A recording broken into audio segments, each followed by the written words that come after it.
Hello and welcome, I'm James, and today I'm going to make a pasta that I learned from my brother-in-law Pepe, who's from Naples. It's pasta alla Bolognese. Now many of you know, pasta from Bologna, the true Bolognese pasta, is made without tomatoes. But since Pepe's from the south, and all southern Italians adore tomatoes, we're going to make this Bolognese with tomatoes. It's a very simple preparation.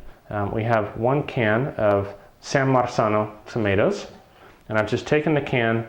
It comes with the plum San Marzano tomatoes with the puree, and I've just crushed them by hand into this bowl. I have a pound of ground beef. It actually came from a local farm. And I have 1 chopped onion, not too finely chopped, just a simple dice.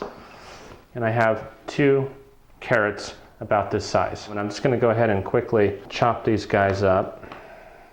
And I'm going to chop them not too finely, nice little pieces. And we'll get these going with our onions and a little bit of olive oil. All right, so here's how we're going to get our Bolognese base going. I've got a medium saucepan here. Take a little bit of extra virgin olive oil. I've got it going over medium-high heat. And we're going to add our onions right into that, followed immediately by our carrots.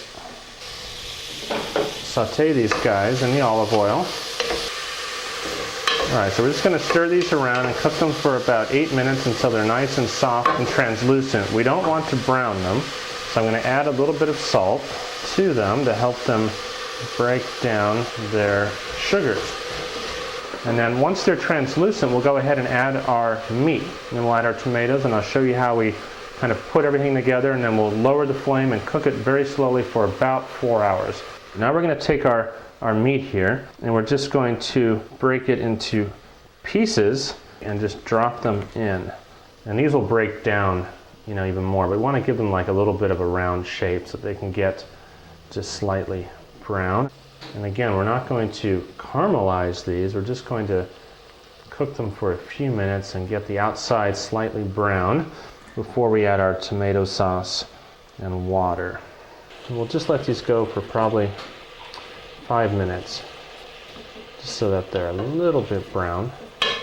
The smell here is already incredible. So one thing you'll notice that I'm not adding any sort of herbs or any other spices to this dish. We're just going to use salt and pepper. It's really all about the meat and the slow cooked tomato sauce. So our meat's been cooking for about 5-6 minutes. It's just slightly brown. Now it's time to add our San Marzano tomato base. So I have my crushed tomatoes, and it's basically, 1 whole can, 28 ounces.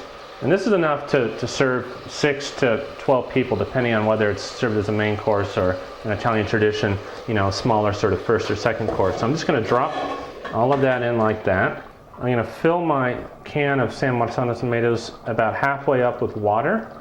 And that water is going to allow us to cook the sauce for a longer period of time over a very low flame, and it's really going to lengthen the sauce.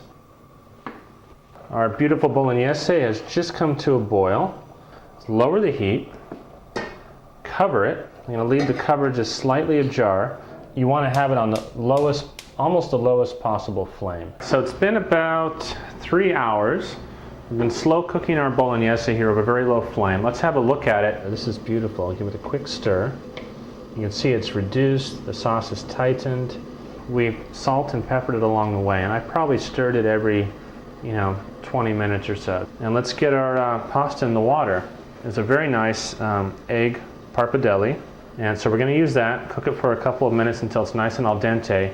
All right, so I'm going to add a little bit of salt to my boiling water here. Couple of tablespoons. So let's get our beautiful parpadelli into the water and let that go for a couple of minutes. I've taken my Bolognese off the heat. I'm going to take a little bit of really good quality extra virgin olive oil, and I'm just going to drizzle a tiny bit in and then stir it in off the heat. So now I'm just going to let that sit until we're ready to sauce our pasta. All right, I got my parpadelli here. I'm just going to put it right back into our pan. So I'm going to give the Bolognese a quick stir and then take some of this sauce, this beautiful sauce, and then just start to incorporate it. Bring it all together. Again, we don't want to over sauce this. Take a little more sauce here. And that should be about right. Mix that together. And there you have it. Beautiful Bolognese, and we are ready to plate. Take some of the pasta. Very delicate pasta indeed. A little bit of that succulent meat. And now we're going to take a little bit of aged Parmigiano Reggiano. I always like to grate it to order. Now this is just going to be a wonderful, wonderful meal. Then at the very end, I take just a drizzling of really good extra virgin olive oil. I don't even garnish with parsley or anything. I just want to keep it simple. It's all about the meat and the noodle and the tomatoes. Let's give this guy a taste. It smells so good. That is delicious. Thank you all. Thank you, Pepe, for the recipe and for showing me how to do this. Give this a try when you have a chance. You're going to really enjoy it. Buon appetito.